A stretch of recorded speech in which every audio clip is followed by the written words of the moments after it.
Sejam bem-vindos a este vídeo. O meu nome é Pedro Rodrigues Ribeiro, eu sou psicólogo. Hoje eu gostaria de falar sobre algo que acontece com alguma frequência para pessoas que lidam com a área da hipnose, que providenciam serviços com a hipnose, e é algo que frequentemente acontece é nós recebermos solicitações de clientes que chegam até nós, que querem fazer processos com hipnose, no sentido de irem atrás, de abordarem os traumas que estão no passado, para aí poderem encontrar a causa e a explicação do que é que está a acontecer neste momento. Ou seja, ainda há muito a ideia de hipnose como sendo uma forma de ir lá atrás, de ir à origem dos traumas e lidar com isso para que as pessoas possam ressignificar a experiência e assim melhorar. Bom, em relação a esta ideia que existe, tem alguma base. No entanto, é importante dizer que é uma perspectiva muito restrita de ver hipnose e, em alguns contextos, errada ou potencialmente errada. Passo a explicar.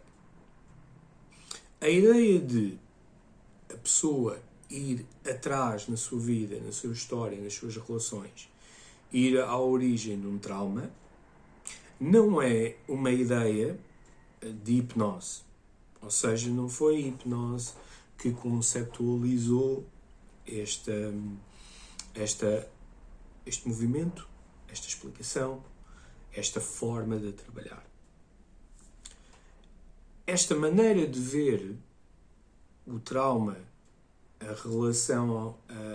relação da origem que causa um determinado comportamento, um determinado conjunto de emoções e que afeta um momento, é uma ideia que surgiu de teorias clássicas da psicanálise, nomeadamente de Freud, Brouwer, Anna Freud, Melanie Klein, etc. Se vocês lerem a literatura dinâmica clássica, vocês conseguem perceber que a psicanálise foca-se nas relações precoces, na história de vida da pessoa e exatamente naqueles momentos em que pode ter acontecido algo, o chamado trauma, e o objetivo é haver uma catarse, ou seja, uma atribuição de um novo significado que depois vai trazer mudanças na pessoa e para o momento. E sendo uma ideia psicanalítica e sendo que hipnose foi utilizada por psicanalistas, Freud, Brouwer, Louis Wahlberg, John Watkins, Erika Fromm, etc., é expectável que seja elaborada esta explicação, seja elaborada esta imagem de voltar atrás ao momento do trauma e lidar com a situação. Ou seja, quase como se estivéssemos a falar de um movimento regressivo. E às tantas até o é, que é especialmente na questão da regressão de idade. Ora, porquê é que eu digo que isso é uma visão redutora da hipnose? Bom, porque, como eu já referi noutros vídeos, hipnose não é uma abordagem psicoterapêutica, é um coadjuvante.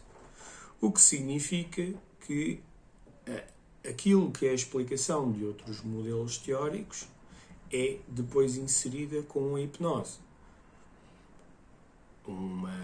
uma conceptualização cognitiva ou comportamental com a utilização de hipnose não irá ter em conta a regressão à causa, explicação à causa, para acontecer a catarse, para haver esta ressignificância para o momento presente. Assim como a conceptualização existencialista com hipnose. Ou seja, esta visão de ir atrás no passado para ir buscar a causa é algo ligado à psicanálise e é algo que foi cimentado muito pelos mitos e pela comunicação social.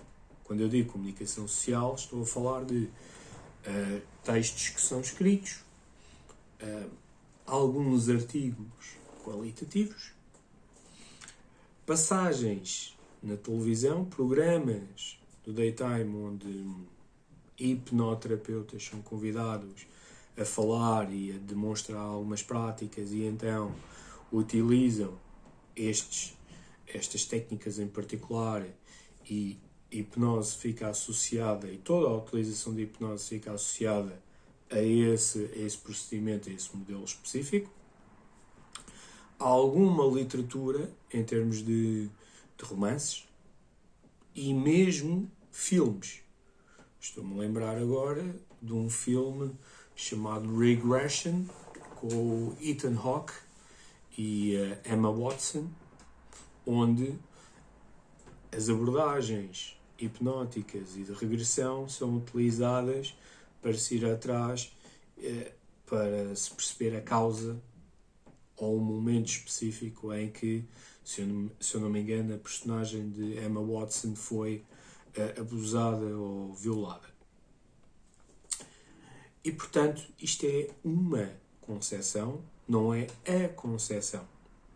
Já para não falar de que, embora a hipnose seja eficaz em algumas patologias e provavelmente eficaz noutras patologias, a investigação demonstra que existem formas diferentes e algumas até mais adequadas para lidar com situações traumáticas e mesmo com a perturbação de stress pós-traumático em particular. Sobre a PTSD e sobre a ansiedade, modelos como a EMDR foram, ou pelo menos são apresentados como sendo altamente eficazes para lidar com essas questões. Hoje em dia a investigação já vem mostrar, ok, será que isto de facto é mesmo eficaz? Será que não é? Há estudos que demonstram que sim, há outros que demonstram provavelmente alguns valores não são assim tão significativos. Isto é como tudo. O que eu quero dizer é que desde a evolução da psicanálise e da psicoterapia existem vários modelos que trabalham com trauma e perturbação de stress pós-traumático, modelos específicos, e depois também é importante dizer que cada modelo de psicoterapia tem também uma abordagem, ou pelo menos uma forma de trabalhar esses conteúdos. Lembro-me, por exemplo, da terapia focada nas emoções, o trabalho de Sandra Pavio, Pascal Leone, incide exatamente sobre a intervenção em trauma complexo, em perturbação de stress pós-traumático. Portanto, e a terapia focada nas emoções não é todo uma terapia específica ou uma abordagem específica para o trauma, mas também trabalha o trauma. Assim como a terapia cognitivo-comportamental também tem modelos que trabalham com perturbação de stress pós-traumático e de trauma, e assim sucessivamente. Portanto, para além de haver modelos específicos que foram desenvolvidos para lidar com o trauma e perturbação de stress pós-traumático, hoje em dia vários modelos psicoterapêuticos também têm uma parte de intervenção nestas situações. Portanto, a questão de ir atrás à causa para perceber os traumas é sim uma perspectiva, é uma perspectiva que tem a sua utilidade, é uma perspectiva ligada à psicanálise, não é a perspectiva de hipnose. Quando eu digo não é a perspectiva, é no geral. É uma forma de trabalhar. Não quer dizer que seja a utilidade de hipnose. Até porque, para finalizar este vídeo, necessito de dizer que naquilo que diz respeito a ir atrás do trauma, depende imenso da nossa capacidade de memória, da nossa memória e, obviamente, também da nossa resposta emocional. E nós sabemos que a memória é um processo reconstrutivo, é falível, logo situações que aconteceram quando eu era criança podem não ter acontecido da forma como eu me lembro, e daí também entram as minhas distorções cognitivas que vão influenciar a minha percepção sobre a situação e isso fica-me na memória. Portanto, as situações podem não ter acontecido como as pessoas acreditam, como as pessoas pensam que aconteceu, porque a memória é reconstrutiva ao longo do tempo e os processos de regressão, ou melhor, os fenómenos hipnóticos de regressão, aquilo que garantem é que a pessoa acredita ou é mais sugestionável a acreditar que aquilo que ela está a vivenciar no momento em que é sugerido que ela regrida possa ser a realidade. Coisa que pode não ser. Portanto, a memória é muito reconstrutiva, as regressões, o fenómeno hipnótico de regressão apenas garante que a pessoa tenha mais fé ou acredite que aquilo que está a vivenciar possa ser real. E, portanto, é necessário ter muito cuidado com estas questões. Daí que há alguns países hipnose na área forense não seja admissível em tribunal. Nem tampouco testemunhas ou possíveis testemunhas que tenham passado por processos de hipnose, mesmo no contexto terapêutico. Em alguns países, se essa informação for identificada, a pessoa não pode ser ou não é admitida como testemunha. Não existe essa credibilidade. Portanto, quando as pessoas chegam a sessões, quando as pessoas chegam a acompanhamento e trazem esta ideia, saibam que é apenas uma ideia, não é a ideia. E que essa ideia é gerada e é fomentada por várias partes de influência, algumas que até contribuem para gerar mitos. Muito obrigado por estarem desse lado. Se gostaram deste vídeo, partilhem, subscrevam o canal. Quanto a mim, despeço-me, desejando-vos a todos uma boa semana.